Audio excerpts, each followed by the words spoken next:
कविता हमेशा अपने आप में मस्त रहने वाली, भोली भाली, सामान्य नैन नक्श वाली लड़की, लेकिन अपने को जब दर्पण में निहारती तो अपनी जुल्फ़ें संवारते हुए, अपने नैन तिरछे कर अपने को एकटक निहारती हुई किसी हीरोइन से कम नहीं समझती थी। आखिर है तो वह एक औरत ही जिसे अपनी सुंदरता अपने आप में महसूस होती है।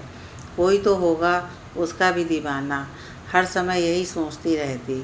लेकिन अंदर से एक डर भी था, कोई अचानक उससे ये कहे कि वह उससे प्यार करता है तो वह यह भी कितनी आसानी से कहाँ सहन कर पाएगी। शक पकाकर डर के मारे उसके हाथ पैर ठंडे हो जाएंगे और मुंह पर ताला लग जाएगा। लेकिन अंदर से एक आशावादी कविता का दिल कह उठता, किसी ऐरे गहरे से उसे डरने की कोई ज़रूरत नहीं है। वह उसका सामना निडरता से करेगी। अपनी ज़िंदगी की बागडोर किसी अनजाने हाथों में इतनी आसानी से नहीं जाने देगी। पहले सोचेगी, समझेगी, फिर कोई फैसला करेगी। उसको अपने इस जज्बे पर हमेशा से नाज रहता है। अपनी कहानी की वह स्वयं अपनी हीरोइन बनेगी। वह अपना किरदार भी जान से निभाएगी। यह सोच वह उत्साह से भर जाती है। रास्ते से वह आती जाती थी, वहाँ एक लड़का हमेशा उसे देखता रहता था। धीरे धीरे उसका ध्यान भी उस ओर जाने लगा। दोनों एक दूसरे को देखकर मुस्कुरा देते। कविता दिन भर उसके ख्यालों में खोई रहती। कुछ समय पश्चात उसकी पढ़ाई पूरी हुई तो उसने उधर जाना बंद कर दिया। तब उसे महसूस हुआ यह एक आकर्षण था जो अक्सर इस उम्र में किसी के साथ भी हो जाता है। वह उसे भूल आगे बढ़ गई। नायिका आखिर नायिका होती है, हर परिस्थिति में अपने को संभाल लेती है। समय चक्र परिवर्तित हुआ। कविता अब ब्याह के लिए तैयार है। उसके माता पिता उसके लिए सुयोग्य वर की तलाश कर रहे हैं जो उनकी बिटिया रानी को समझ सके। धन चाहे कम हो, लेकिन प्यार और सम्मान उसे पूर्ण रूप से मिले। सरकारी बैंक में कार्यरत एक सुशील कुमार विनीत उसे देखने आया। कविता पर्दे की ओर से उसे निहार कुछ सकुचाई, फिर नजरें नीचे कर अपने आप से शर्माने लगी। विनीत से उसे पहली नज़र में प्यार हो गया। विनीत की नज़र भी अचानक से उस पर चली गई। कविता के इस सुरमई रंगत को देखकर वह उसे भाग गई। जब औपचारिक रूप से वह सामने आई तो दोनों ही नज़रें एक दूसरे से मिल सहमति कर रही थीं। दोनों का रिश्ता तय हो गया। कविता फिर आज अपने में खोई हुई नवनीत नायिका को अपने अंदर महसूस कर रही थी कि जैसे आज उसके कदम जमीन पर न रहकर आसमां की ओर चल दिए हों। जिंदगी का एक नया अध्याय शुरू होने वाला था।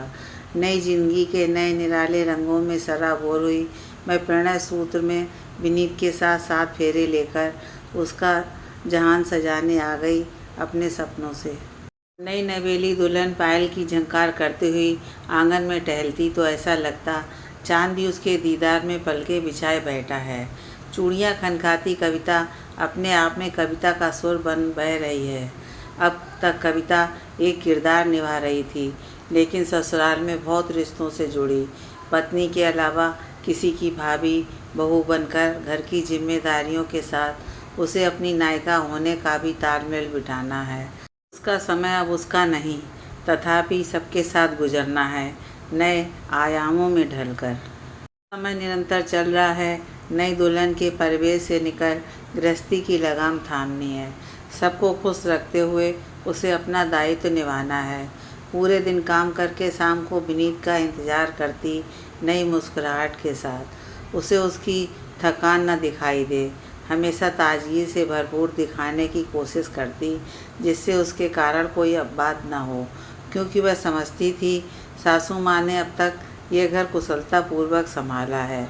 वह जानती थी अब तक इस घर की नायिका उसकी सासू माँ थीं। अपना स्थान बनाने के लिए उसे भी मेहनत करनी पड़ेगी। वह बड़ों का बहुत सम्मान करती और हमेशा सबको खुश रखने का भी। अपने चेहरे पर एक सिकन तक नहीं लाती। जब विनीत घर आता उसका अंग अंग खिल उठता। वह हमेशा गुलाबों जैसी खिली रहती। विनीत जब उसे प्यार से देखता तो वह फूले नहीं समाती। धीरे धीरे सारी जिम्मेदारी उसने अपने ऊपर उठा ली। अपनी परवाह किए बगैर लगी रहती पूरे दिन। एक नया व्यक्तित्व उसमें झलकने लगा। दिन पर दिन उसमें निखार आ रहा था आत्मविश्वास का। परिपक्वता की डोर पकड़े हुए कदम बढ़ाने लगी। अविरल धारा समयबद्ध तरीके से आगे बढ़ रहा था। उसे एक नए किरदार में डालने के लिए शादी के 5-6 महीने हो गए। कविता की सासू माँ हर बार उसे आस लगाए बैठी रहती हैं कि वह उसे दादी बनाएगी। कहती कुछ नहीं है, लेकिन कविता उनके लिए वह खुशखबरी देना चाहती है। वह विनीत से कहती है कि कहीं कोई कमी तो नहीं है मुझ में। विनीत उसको समझाता है, कुछ समय और देख लो, फिर नहीं तो जांच के लिए चलेंगे। अगले महीने कविता माँ बनने की खुशखबरी देती है। सारे परिवार में खुशी की लहर दौड़ जाती है। समय बीतता है, वह घड़ी नज़दीक आ रही है। विनीत बाहर काम से गया हुआ है, घर में पूजा होती है। कविता सोचती है, आज जल्दी से सब मैं काम निपटा लूँ, फिर विनीत आ जाएंगे और सासू माँ भी खुश हो जाएंगी। जल्दी जल्दी के चक्कर में कविता की तबीयत बिगड़ गई। उसे तुरंत डॉक्टर के ले जाया गया। वहाँ ऑपरेशन द्वारा उसने एक बेटी को जन्म दिया। सब बहुत खुश थे। जब दादी ने गोद में लेकर गुड़िया कविता को दिखाई, उसकी ममतामयी आंखें फपक कर रो पड़ीं उस नन्ही मनोहारिणी परी को देख। आज उसे एक नए किरदार में ढलने के लिए तैयार रहना है, माँ का दायित्व। चंद लम्हों में वह उसे देख अपने सारे कष्ट भूल गई। आज कविता की आंखों की तारा घर में प्रवेश कर रही थी। चांदनी बिखेरती हुई आंगन में चांद उसके घर आया। कविता की खुशी का ठिकाना नहीं था। उसकी माँ कहने वाली पहली गुड़िया, उसके आंचल ने उसे एक और जिम्मेदारी में डाल दिया। आज उसे अपनी माँ के नायिका होने का एहसास हुआ कि किस प्रकार उसकी माँ ने उसका ध्यान छोटी छोटी बातों में रखते हुए उसका लालन पालन भली भांति रूप से किया। अब कविता अपने नायिका होने पर और मजबूती के साथ दृढ़ खड़ी हुई, लेकिन उसका अस्तित्व अब उसका नहीं रहा। पूरे घर के काम के चक्कर में वह अपनी नाजुक गुड़िया को भी पूरा समय नहीं दे पाती थी। वैसे भी घर का पहला बच्चा दादा दादी अपने पास लगाव से रखते हैं, इसलिए उसे ज़्यादा चिंता नहीं होती थी। लेकिन उसकी जिम्मेदारी लगातार बढ़ती जा रही थी। अपनी गुड़िया में उसे एक दोस्त नज़र आता था। वह उसे सब बातें बताती, क्योंकि विनीत ज़्यादा व्यस्त हो गए थे। घर की जिम्मेदारी उठाने के लिए अधिक कार्य करते थे। बेटी बड़ी हो रही है, उसके खर्चे भी हैं, लेकिन विनीत पर बहुत जिम्मेदारियां हैं। इसलिए वह कविता को समझाता है, अभी रुको, जब सब जिम्मेदारी पूरी हो जाएंगी तब वह उसे खर्चा देगा। घर चलाने के लिए सारे पैसे उसकी सासू माँ ही लेती हैं और खर्चा करती हैं। उसके सामान्य खर्चे तो पूरे हो जाते हैं, लेकिन कुछ मन से खर्च नहीं कर सकती। अपने को हर बार समझा लेती है, जीवन तो चल ही रहा है, आगे सब ठीक हो जाएगा। अभी उसकी ननद की शादी और देवर पड़ रहे हैं। भाभी बनकर वह उन्हें भी बच्चों की तरह ध्यान रखती है। जानती है उसके ससुर और विनीत मिलकर सब संभाल लेंगे। उसका क्या है, सब समय निकल ही जाएगा। हर बार अपने मन को समझा लेती है। संस्कारी कविता घर में कलह से डरती है, चाहे उसके लिए उसे अपना हक भी खोना पड़े, वह पीछे नहीं हटती है। आखिर वह एक नायिका है, इस घर की धुरी है। खुद अधूरी रहकर सबको पूरा करने की कोशिश लगातार कर रही है। उसकी ननद का रिश्ता तय हो गया है। आज कविता अपने उस पल को याद कर अंदर ही अंदर मुस्कुराई। आज उसकी ननद भी एक नए किरदार में ढलकर एक नए परिवार की नायिका बनेगी। कविता भाभी बनकर अपने सब फर्ज बखूबी निभाएगी, लेकिन समय बदल रहा है। उसको उसके घर में ही अनदेखा किया जा रहा है। परिवार के फैसलों में उसे जोड़ा नहीं जाता है। कहते हैं तुम बस घर संभालो, अन्य हम देख लेंगे। उसे कुछ अटपटा सा लगा, फिर सोचा शायद यहाँ मेरी ज़रूरत नहीं है। उसे और कार्य करने के लिए भेज दिया जाता है, लेकिन कविता महसूस करने लगी उसके निर्णय की किसी को कोई आवश्यकता नहीं है। उसका घर में सिर्फ घरेलू काम करने की इजाज़त है। अब उसे धीरे धीरे घुटन लगने लगी है। फिर भी अपने आप को संभालते हुए सारे ननद की शादी के कार्य प्रसन्नतापूर्वक किए, बिना आराम किए और बिना अपने बच्चे की परवाह किए, क्योंकि अभी उसका सफ़र जारी है एक नायिका के रूप में। एक जिम्मेदारी अच्छे से पूरी हो गई, अब देवर को और काम करवाना है। इसी तरह ज़िंदगी चलती जा रही है। कविता का अस्तित्व कहीं गुम होता जा रहा है। हंसना तो कभी कभी आता है, अपनी बच्ची के साथ लगी रहती है। इसी बीच दोबारा माँ बनती है और जिम्मेदारियों में दबने लगती है। एक तो पूरे घर की जिम्मेदारी और वह भी बड़ों के हिसाब से एक एक कदम बढ़ाना। हर समय रोक टोक, ऐसा ना करो वैसा ना करो। कविता अपनी समझदारी से काम करने की कोशिश करती है तो उसे गलत ठहराया जाता है। ना करे तो तुम्हें कुछ नहीं आता है। हर बार जहर के घूंट पीकर रह जाती है। उसके देवर का रिश्ता तय हो जाता है। कविता बहुत खुश है।